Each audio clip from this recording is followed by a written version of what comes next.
পুকুর ভরাট ইস্যুতে ফের বিধানসভা থেকে কড়া বার্তা মুখ্যমন্ত্রীর। সব পুরসভাকে পুকুর বোঝানো বন্ধ করতে হবে।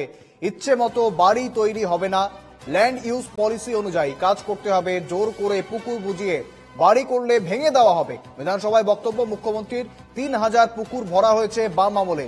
শাসক দলেরও কিছু অভিযোগ কানে আসছে বলে জানিয়েছেন মুখ্যমন্ত্রী।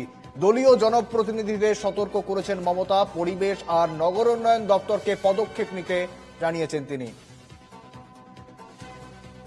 সঙ্গে রয়েছেন প্রতিনিধি দেবারতী ঘোষ। দেবারতী, আবারও অবৈধভাবে পুকুর ভরাকে কেন্দ্র করে রীতিমতো কড়া বার্তায় হুঁশিয়ারি মমতা বন্দ্যোপাধ্যায়ের। কি রয়েছে বিস্তারিত আপডেট দেবারতী? দেখো, আজকে মুখ্যমন্ত্রী বিধানসভার অধিবেশনে বক্তব্য পরিবেশ সংক্রান্ত বিষয়ে বক্তব্য রাখতে গিয়ে বলেন, তাদের আমলে 4.5 লক্ষ পুকুর খননের কাজ হয়েছে জল ভরো প্রকল্পে গোটা পশ্চিমবঙ্গ জুড়ে। কিন্তু বাম আমলে প্রায় 3 থেকে 3.5 হাজার পুকুর কলকাতা এবং কলকাতা সংলগ্ন অঞ্চলে বুঝিয়ে ফেলা হয়েছে। এবং বাম আমলের সঙ্গে সঙ্গে কিন্তু তিনি আরেকটি লাইনও যোগ করেছেন, যিনি বলেছেন যে আমাদের ক্ষেত্রেও কোট আনকোট আমাদের ক্ষেত্রেও বেশ কিছু অভিযোগ আমার কানে এসেছে, আমার কানে পৌঁছেছে। অর্থাৎ তিনি বলেছেন যে তার দলের অর্থাৎ শাসক দলের বেশ কিছু কমপ্লেনও তার কাছে পৌঁছেছে এবং তিনি স্পষ্টত জানিয়ে দেন যে পুকুর বুঝিয়ে বাড়ি করলে কিন্তু আমরা সেই বাড়ি কোনোভাবে রেয়াত করব না, ভেঙে দেওয়া হবে।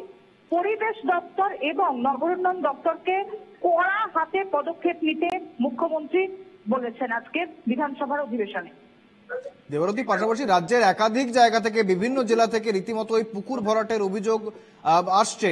অবশেষে তাহলে কি এর আগেও আমরা দেখেছি মমতা বন্দ্যোপাধ্যায়কে রীতিমতো কড়া বার্তা দিতে সকলের উদ্দেশ্যে, এবারে কি কানে পৌঁছবে এই বার্তা?